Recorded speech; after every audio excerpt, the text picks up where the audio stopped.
मित्रों, PT 2022 MCQ series में आप सभी का स्वागत है।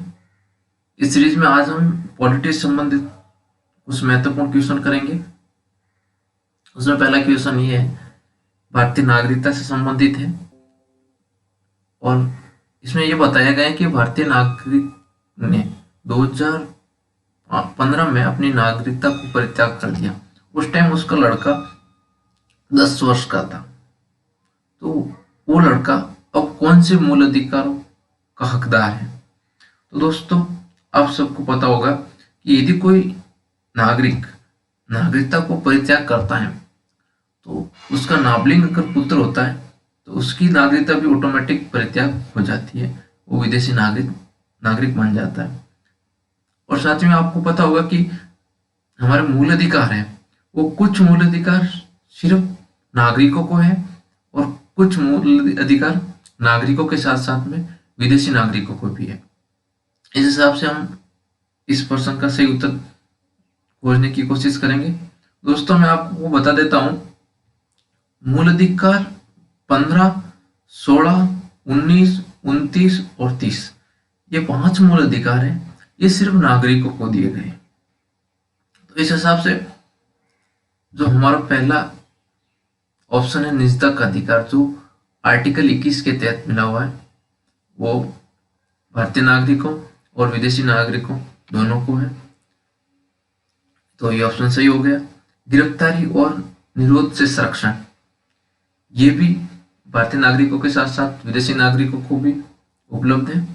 जो ये आर्टिकल 19 के तहत वाक स्वतंत्रता एवं अभिव्यक्ति की स्वतंत्रता का अधिकार है, ये सिर्फ भारतीय नागरिकों का है, जो आर्टिकल 19 के तहत है। तो इस हिसाब से हमारा ऑप्शन ए और 2 सही हो गए और ऑप्शन तीसरा गलत हो गया।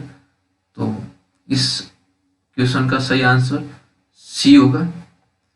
सी टिक मार्क कर सकते हैं आप। इसी के साथ हम अगले क्वेश्चन की तरफ बढ़ते हैं। दोस्तों, अगला क्वेश्चन प्रस्तावना से संबंधित है। इसमें ये कह रहे हैं, निम्नलिखित उद्देश्यों पर विचार कीजिए। भारत के संविधान की प्रस्तावना में उपरोक्त में से कौन से उद्देश्य वर्णित थे? आपको ये बताना है कि कौन से उद्देश्य प्रस्तावना में वर्णित थे। दोस्तों, मैं आपको प्रस्तावना के बारे में बता देता हूं। पहले उसमें न्याय की बात की गई है, स्वतंत्रता की बात की गई है, समानता की बात की गई है, अखंडता की बात की गई। लेकिन इस प्रश्न के हिसाब से कौन से उत्तर सही है वो हम देखते हैं। दोस्तों, प्रस्तावना में देखते हैं, यहाँ पे सामाजिक, आर्थिक और राजनीतिक न्याय की बात की गई है। इस हिसाब से हमारा ये पहला क्वेश्चन सही हो गया। दूसरा ऑप्शन आर्थिक स्वतंत्रता। दोस्तों, आर्थिक स्वतंत्रता नहीं, आर्थिक न्याय की बात की गई, स्वतंत्रता की बात नहीं की गई है। दोस्तों, स्वतंत्रता में विचार, अभिव्यक्ति, विश्वास, धर्म और उपासना की स्वतंत्रता की बात की गई है। तो इस हिसाब से हमारा ऑप्शन 2 गलत हो गया। 2 गलत हो गए तो ऑप्शन बी और डी तो ऑटोमेटिक कैंसिल हो गए। अब हमारे पास ऑप्शन बचे ऑप्शन ए और ऑप्शन सी। तो हम तीसरे ऑप्शन की तरफ चलते हैं, प्रतिष्ठा की समानता।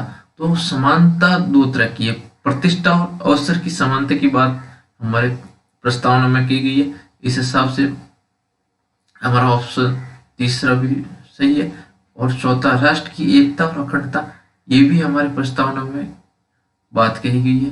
इस हिसाब से हमारा ऑप्शन 4 सही हो गया। तो इसका सही उत्तर ऑप्शन ए है, 1, 3 और 4।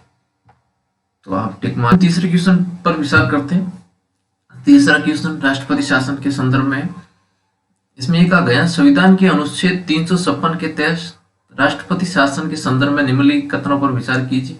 इन कथनों में से कौन सा कथन सही है, ये पूछा गया है। तो दोस्तों, आपको पता होगा कि 356 के तहत यदि स्टेट गवर्नमेंट संवैधानिक अनुपालनों में विफल हो जाती है तो राष्ट्रपति शासन लागू होता है। इसमें राज्यपाल की अनुशंसा पर भी लागू हो सकता है। और यदि राष्ट्रपति को ये विश्वास हो जाए कि संवैधानिक अनुबंधों के तहत सरकार नहीं चल रही है तो भी राष्ट्रपति 356 के तहत राष्ट्रपति शासन लगा सकता है। तो इस हिसाब से हम ऑप्शन को चेक करेंगे कौन सा ऑप्शन सही है कौन सा गलत है। इसको पर्वत बनाए रखने में कोई अधिकतम अवधि निर्धारित नहीं की गई है। दोस्तों जैसा कि आपने पढ़ा होगा तो इसमें अधिकतम अवधि निर्धारित की गई है, वो 3 साल के लिए, वो भी 6 महीने के अनुमोदन के बाद में बढ़ाया जाता है। 6 महीने पूरे होने के बाद में संसद में राष्ट्रपति एक संकल्प लाएंगे, उस संकल्प को पारित करना होता है, उसके बाद वो 6 महीने के लिए आगे बढ़ जाता है। इस हिसाब से 3 साल तक बढ़ाया जा सकता है। तो हमारा इस हिसाब से ऑप्शन ए रॉन्ग हो गया। और दूसरा ऑप्शन देखते हैं, जब इसकी उद्घोषणा की जाती है तो राष्ट्रपति राज्यपाल में निहित शक्तियों में से कोई भी शक्ति अपने हाथ में ले सकता है। दोस्तों जब राष्ट्रपति शासन होता है स्टेट में तो राज्यपाल होता है ना, उनकी जो शक्तियां होती है वो राष्ट्रपति अपने हाथ में लेता है। ये ऑप्शन दूसरा सही है। इस हिसाब से हमारा तीसरा का सही ऑप्शन बी हो गया। ऑप्शन केवल 2 सही है, बी ऑप्शन सही हो गया। और इसी के साथ हम अगले क्वेश्चन की तरफ बढ़ते हैं। अगला क्वेश्चन E9 साझेदारी। ये दोस्तों ये क्वेश्चन एक वैश्विक E9 मंच है उसके संबंध में है। इसका क्या उद्देश्य है, वो किससे संबंधित है, ये पूछा गया है। तो दोस्तों E9 साझेदारी के बारे में आपको बता देता हूँ। एक वैश्विक लेवल की सतत विकास लक्ष्य 4 को बढ़ावा देने के उद्देश्य से एक पार्टनरशिप है वैश्विक लेवल पे। उसमें 9 सदस्य हैं जो सतत विकास लक्ष्य 4 शिक्षा से संबंधित है, उसको बढ़ावा देने के लिए एक मंच है। इसमें देखो सदस्य देख सकते हैं, बांग्लादेश है, इजिप्ट है, मैक्सिको है, ब्राजील है, इंडिया है, नाइजीरिया है, चाइना है, इंडोनेशिया है और पाकिस्तान है। इस हिसाब से शिक्षा को बढ़ावा देने के उद्देश्य से ये हमारा ऑप्शन बी सही होगा, इसका 4 का। अब हम अनुसूची 2 से संबंधित एक महत्वपूर्ण क्वेश्चन है उसके बारे में पढ़ेंगे।